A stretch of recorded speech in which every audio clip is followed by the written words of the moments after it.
গ্রামের মাঝে পুকুর পারে লুকিয়ে থাকে নাগ। বুড়ি ঠাকুমা দেখে বলে, কি যে অদ্ভুত রাগ, ইচ্ছাধারী নাগিন সন্ধ্যাবেলায় নামে। গল্প শুরু গ্রামের পথে, তাল গাছের ওই তলায় থামে ইচ্ছাধারী নাগিন।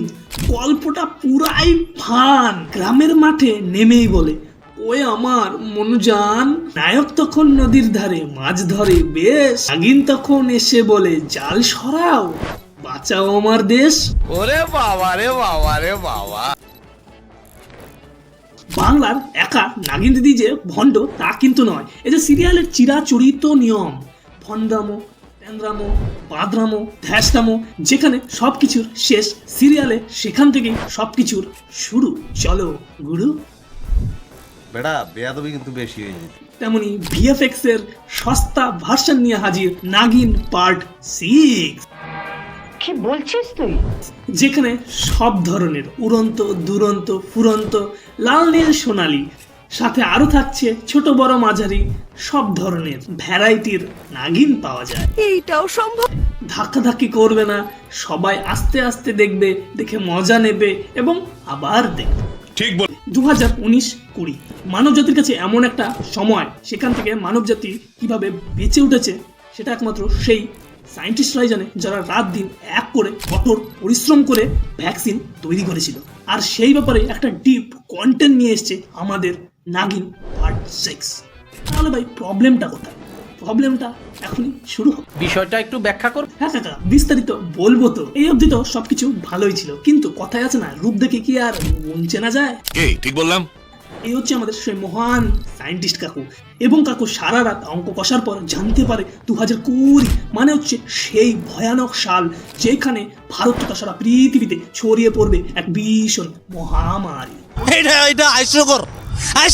তখনই কাকু আকাশ থেকে খসে পড়া এক টুকরো তারা দেখে ফাইনালি কনফার্ম হয়ে যায় যে হ্যাঁ, কাকুর গণনা সঠিক। বলো কি, তুমি সত্যি বলছো? হ্যাঁ কাকু, ঠিকই বলছি। তাহলে তোমার মতে তখন কাকুর কি করা উচিত? বড় বড় সায়েন্টিস্টদের সঙ্গে কথা বলা উচিত, যোগাযোগ করা উচিত, তাদের জানানো উচিত কাকুর এই নতুন আবিষ্কার সম্পর্কে। কিন্তু না, কাকু ইমার্জেন্সি স্বর্গলোকে একটা মিটিং ডেকে পাঠায়, যেখানে পৃথিবীর বিভিন্ন জায়গা থেকে, বিভিন্ন লোক থেকে মহান মহান ব্যক্তিরা পৃথিবীকে বাঁচানোর জন্য এক হয়ে মিটিং এ বসেন। বাকি সায়েন্টিস্টরা সব চুলো হয়ে যান। তোমার দ্বারা কিছুই অসম্ভব নয়। কিন্তু কাকুকে তারা ভণ্ড মনে করে কাকুকে লাথি মেরে স্বর্গলোক থেকে পরলোকে পাঠিয়ে ওরে বাবা রে বাবা রে বাবা। দেয়। কিছুদিন পর যখন কাকুর অঙ্ক কষা সফল হয়, মানে মহামারী সত্যি চারিদিকে দাউ দাউ দাউ দাউ করে ছড়িয়ে যায়, আর লাখো মানুষ, কোটি মানুষ মরে যায়, তখন সেই মহান জ্ঞানী ব্যক্তিরাই আবার স্বর্গলোকে আবার জরুরি মিটিং ডাকা হয়।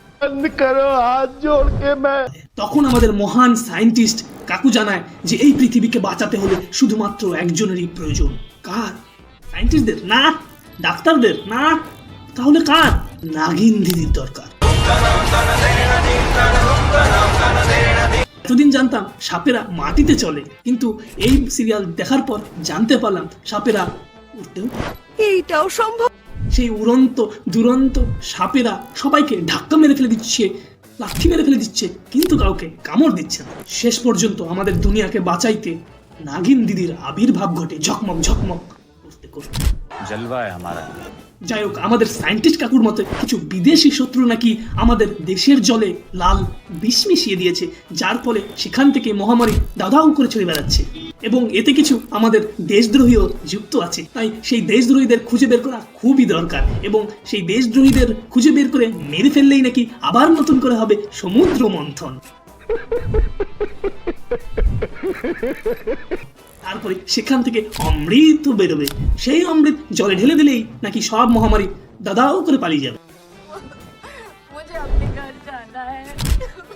যাই হোক, আমাদের সায়েন্টিস্ট কাকু এক মহান দেওয়ালের আবিষ্কার করেছে, যার উপর দিয়ে সাপ চলে গেলেই নাকি বোঝা যাবে দেশদ্রোহীরা দেশের ঠিক কোথায় অবস্থান করছে। যাই হোক, প্রথম ইঙ্গিত পাওয়া যায় দেশদ্রোহীর একটা নাকি পা নাই, এবং সে নাকি দিল্লিতে থাকে, কিন্তু দেশদ্রোহী যে এই বাড়িতেই আছে কি করে জানলো ভগবান জানে। তারপর আমাদের আরেক নাগিন দিদি কি করে ওই বাড়িতেই বাচ্চা বাচ্চা কিছু সাপ ছেড়ে দেয়, কিন্তু কেউ দেখতেই পারে না। সাপ সবার পায়ে গিয়ে সুড়সুড়ি করে, কেউ টেরি পায় না। কিন্তু লজিক হচ্ছে যার পায়ে সুড়সুড়ি লাগবে না তার পাই ভাঙ্গা, আর সেই দেশদ্রোহী। ভাই, এই দেশে দিল্লি শহরে পা ভাঙা লোকের কি অভাব আছে? তাহলে সবাই কি দেশদ্রোহী? ভালো হয়ে যা, এখনো সময় আছে। কারো হাতে কালো তিল থাকলে সে দেশদ্রোহী? না ভাই, আমার হাতে কালো তিল নাই। যাই হোক, এই বাড়িতেও ঘটছে আরেকটা মজার ঘটনা। এই বাড়ির দুই ছেলেরই একসঙ্গে বিয়ে। এই ভাই এই মেয়েকে বিয়ে করবে, এই ভাই এই মেয়েকে বিয়ে করবে। সমস্যাটা কোথায়? আরে ভাই, সমস্যা আছে। বিয়ের দিন আমাদের এই দিদি এই বাড়িতে ক্যাটারিং এর কাজে আসে, আর এই দিদিকে দেখে আমাদের এই বিয়ে বাড়ির ছোট ভাইয়ের মন গলে যায়, দিদির প্রেমে পড়ে যায়। তখন ছোট ভাই বলে, আমি সব ছেড়ে দিব, সব ত্যাগ করে দেব, আমি সন্ন্যাসী হয়ে যাব, কিন্তু আমি বিয়ে করলে শুধু এই দিদিকেই বিয়ে করব। তখন ছোট ভাই সেই মেয়েটিকে নিয়ে বাড়ি ছেড়ে চলে আসে, কিন্তু তখন সেই মেয়ে জানায় সে তাকে ভালোই বাসে। কিন্তু শেষ পর্যন্ত মায়ের ছোট ছেলের আবদার মা ফেলে কি করে, তাই এবার এর সঙ্গে এর বিয়ে এবং এর সঙ্গে এর বিয়ে শেষ পর্যন্ত ঠিক হয়।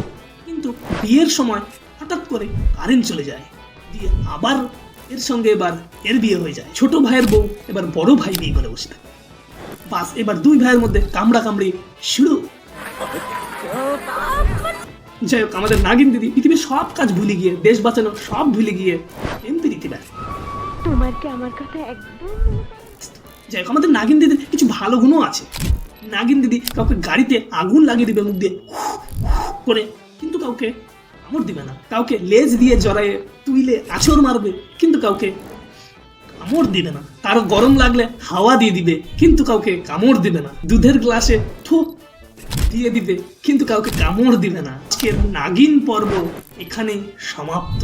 যাই হোক, ভিডিওটা ভালো লাগলে অবশ্যই চ্যানেলটা সাবস্ক্রাইব করে ভিডিওটাতে একটা লাইক করে দিও। দেখা হচ্ছে